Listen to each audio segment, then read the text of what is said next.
Hey, ¿qué tal, relatores? ¿Cómo están? Aquí volvimos tirando la casa por la ventana, aprovechando el anuncio de Silent Hill 2 Remake y de Resident Evil 4 Remake, además del anuncio del DLC de Security Breach, y que es octubre, es el mes del terror. Pensé que era el momento, y 31, pensé que era el momento de hablar de este tema, que he tenido mucho en la mente desde hace bastante tiempo. Antes de que me empiecen a quemar y hacer cacería de brujas, yo soy fan de este juego, me gusta el potencial que puede poseer para contar historias que te pueden sumergir en este mundo, pero como dije, es potencial. Antes de empezar voy a aclarar ciertas cosas. Primero, el término mediocre. ¿Qué es mediocre? Esta palabra se usa para designar algo que es mediano o regular, tirando a malo, en cuanto a su calidad, valor, interés, etc. Con lo anterior, no estoy diciendo que FNAF sea un mal juego, no estoy diciendo que esté mal. De hecho, me gusta este juego y precisamente mi gusto por él me hace querer hablar de esto. Eh, lo segundo, el miedo es diferente al susto. Es por ello que te recomiendo ver el video de la caverna del gamer llamado El miedo de los videojuegos ya no es lo mismo, donde él explica de forma magistral la diferencia entre el miedo y el susto. El susto es la impresión o sorpresa momentánea que te puede dar eh, el videojuego. El miedo es la incomodidad, la tensión que supone en este caso jugar el videojuego. Aquí vamos a analizar este aspecto donde hay dos cosas que yo resalto, que es la ambientación y la narrativa. Cosas que en mi opinión ambas son mediocres en Five Nights at Freddy's. Ojo, también aclarar, la narrativa no es igual a lore, porque en términos de universos expandidos, FNAF posee uno de los universos sumamente grandes, interesantes, que de hecho podría ser otro tema para otro video, hablando de las historias que hay en el mundo expandido, pero bueno, ahora no me refiero a eso. Me refiero al desarrollo individual de cada personaje en las respectivas historias de los videojuegos, sea protagonista, antagonista, secundario, etc. Entonces, vamos allá. ¿Qué tal, gente? Me llamo Filos, vamos para allá con el video.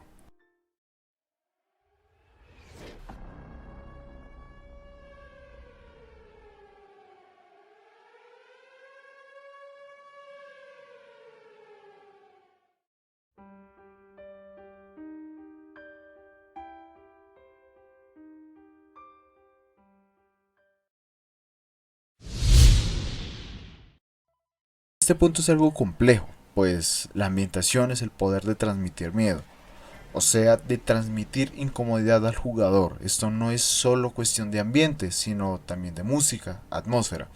Estos aspectos se deben hacer para generar estrés e incomodidad al jugador. Quiero que se quede con esas dos palabras, estrés e incomodidad. Esto FNAF no lo logra del todo. ¿A qué me refiero? A que al principio puede dar miedo, pero luego te acostumbras. Esta es la espada de doble filo que tienen los juegos con las mecánicas de FNAF.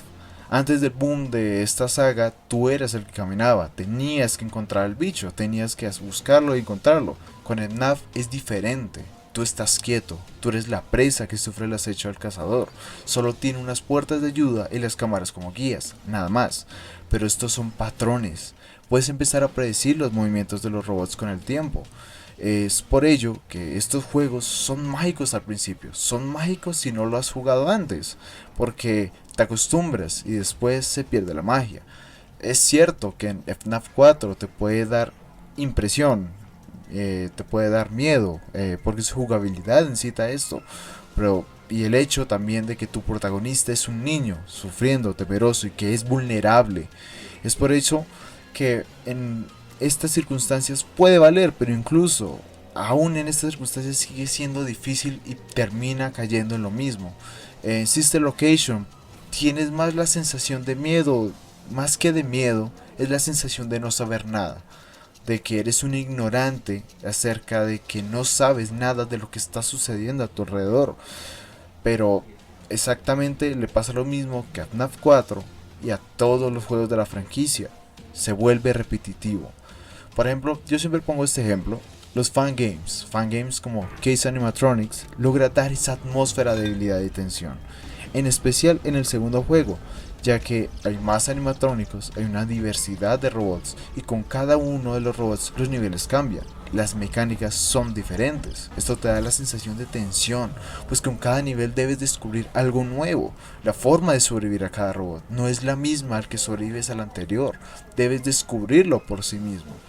Otra cosa, que eso ya es un punto de perspectiva personal, es la dirección de apariencia.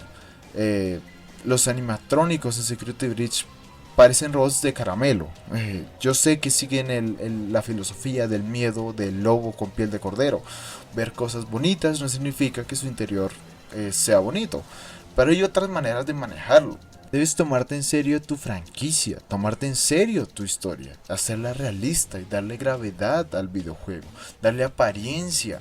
Por eso, darle apariencia a los robots de que den miedo, de que están endemoniados, que den mal rollo, que te incomoden, que no te den ganas de darles abrazos o de comprarte sus peluches.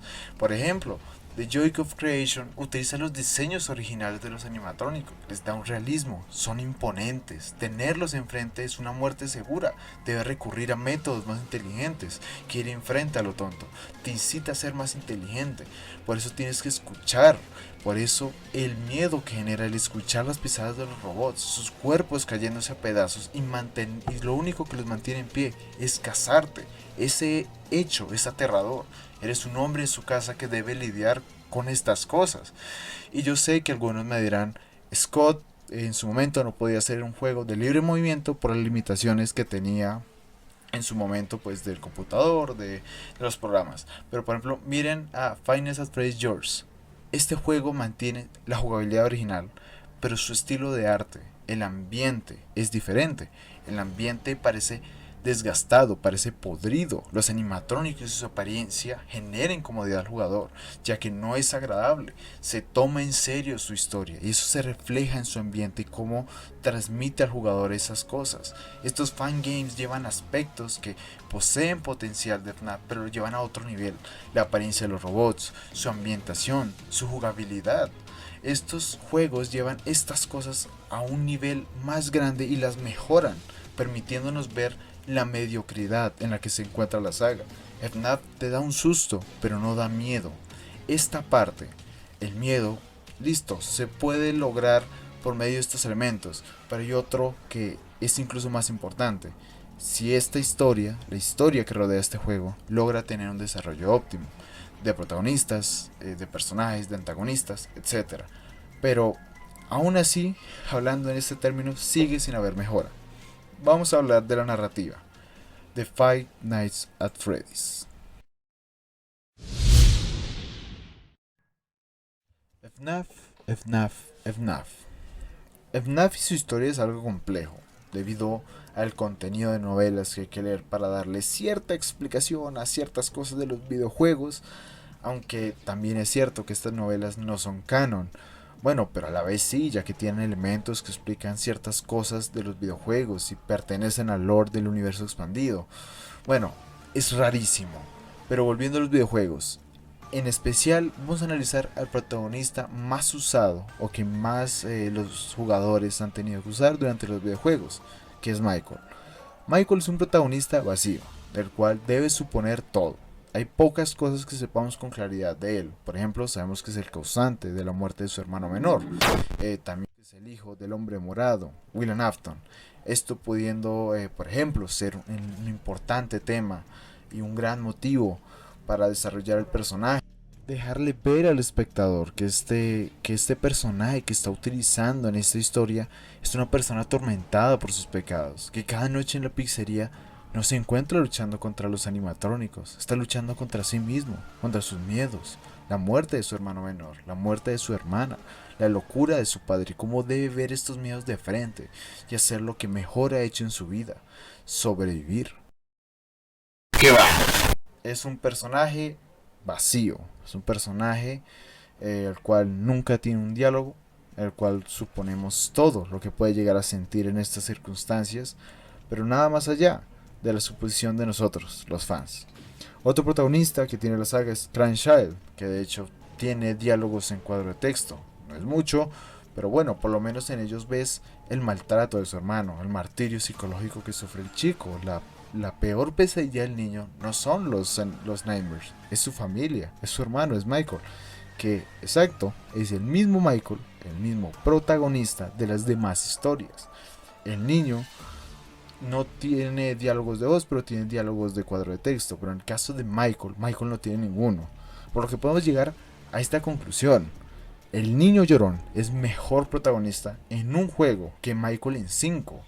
Listo, yo sé que no puede tener diálogos de voz, pero por lo menos dame un diálogo en un cuadro de texto. Dame algo que demuestre un poco de personalidad, con lo que podamos quedarnos los jugadores. Porque con lo que nos quedamos los jugadores es que Michael es un desgraciado que mató a su hermano y va a la pizzería porque es un masoquista. Punto y final. Pero bueno, vamos a ver el otro lado de la moneda, el antagonista principal de la historia. ¿Quién es el antagonista? William Afton, más conocido como Purple Guy. Este es un personaje raro porque sabemos que su caída a la locura fue después de la muerte de Elizabeth, su hija menor.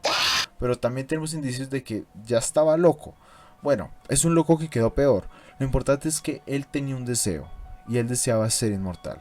Este deseo lo persigue al punto de asesinar niños y experimentando con las almas que quedaron atrapadas en estos animatrónicos. Este deseo lo cumple, curiosamente después de morir, en el mismo animatrónico, en el mismo traje que él utilizó hace muchos años para quitarle la sonrisa a muchos niños. Después de morir, él pierde todo, el sentido humano, no siente nada. Su vulnerabilidad física es menor comparada al de su cuerpo humano que estaba envejeciendo. Este nuevo cuerpo puede ser actualizado o cambiado por uno mejor, cosa que hizo en Pizzeria Simulator. La muerte era lo único que lo podía asustar y ahora ya no puede tocarlo. Logró lo que deseaba, pero no fue suficiente. El traje es igual a las barras de una prisión. Esto lo condena a tener que pasar 30 años en un robot atrapado.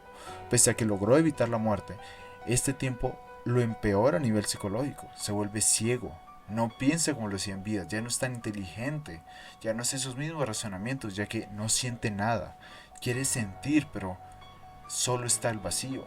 Él debe saciar su hambre de sensación con lo único que gozaba en su vida, que era la depravación. El matar es lo único que lo acerca al sentir. Busca llegar a tener una sensación, busca algo de humanidad en su deseo. Este deseo que cumplió fue su castigo. Un villano que logró su objetivo, ser inmortal, después de ser torturado en el infierno y aún así logró escapar. Pero ahora es diferente a lo que era en vida. Ahora es solo un eco, un remanente de lo que era. Pocos entenderán esta referencia. ¿Vieron esto? Esto es un desarrollo de personaje. Vamos, el desgraciado escapa del infierno como si nada, parece Kratos. Pero esto es lo único en cuanto a historia se refiere, ya que no hay más. Es una saga que no evolucionó en su narrativa y en su gameplay hasta Security Breach. Miren, hay elementos, pero no hay más. Hay talento para explotar, pero no se utiliza. Y ustedes me dirán, pero hay más personajes en FNAF. Sí, hablo de Henry, que lo único remarcable en los videojuegos es un discurso que suelta en Pizzeria Simulator y luego tira la toalla. Puppet, que si bien tiene cosas interesantes, pero no es ni de cerca comparable a William y el desarrollo que tiene. Los demás animatrónicos son simples elementos de tensión y miedo, pero no tienen personalidad, una personalidad remarcable más que unos simples diálogos en la Custom Night. Gregory es el típico niño genio del cual no conocemos nada de su historia. Glamrock Freddy, sí, es simpático, el personaje sin duda es carismático, pero no es más que eso. Si ves con ojos críticos, son personajes vacíos, sin personalidad, sin desarrollo, sin nada. Ojo, si a ti te gusta, adelante, no hay problema, esto es solo mi opinión. Este tipo de juegos que son vacíos, que logran construir un mundo de fans y de teorías que viven más de las propias teorías de la comunidad que su propia historia. A mí en lo personal no me gusta esta tónica, me gusta FNAF y por eso me choca tanto esta comodidad que tiene de no tratar de ir más allá. Creo, sin lugar a equivocarme, que FNAF es el Call of Duty del terror. Sabes lo que ofrece, sabes que no son una maravilla, que si bien tuvieron sus entregas o momentos importantes en la industria, por ejemplo, ahora es muy común la vista de primera persona de forma estática. Pero hace unos años los juegos como Slenderman, como Amnesia eran la bomba, pues te sentías en lugares donde podías moverte y donde tú buscabas al bicho. Pero FNAF vino y cambió eso. Tú no buscas a robot, ellos te buscan a ti. Tú estás quieto, tú estás vulnerable. Lo único que te separa de la muerte son las puertas y las cámaras, que te salvan de ellos, pero incluso la batería es limitada. Eso fue innovador en su momento, sí, pero ahora su saga está estancada en una tradición de videojuegos mediocres, que les cuesta salir de su zona de confort, o que no saben muy bien cómo salir de allí, que podrían dar más detalles de su historia o mejorar su dirección de arte para empezar a dar miedo, mejorar la narrativa, dar más de sí, pero no lo hacen. Igualmente, esta es solo mi opinión, mi perspectiva. Escribe en los comentarios qué opinas. ¿Crees que el terror de FNAF es mediocre? Dímelo. Hasta la próxima. Adiós, relatores.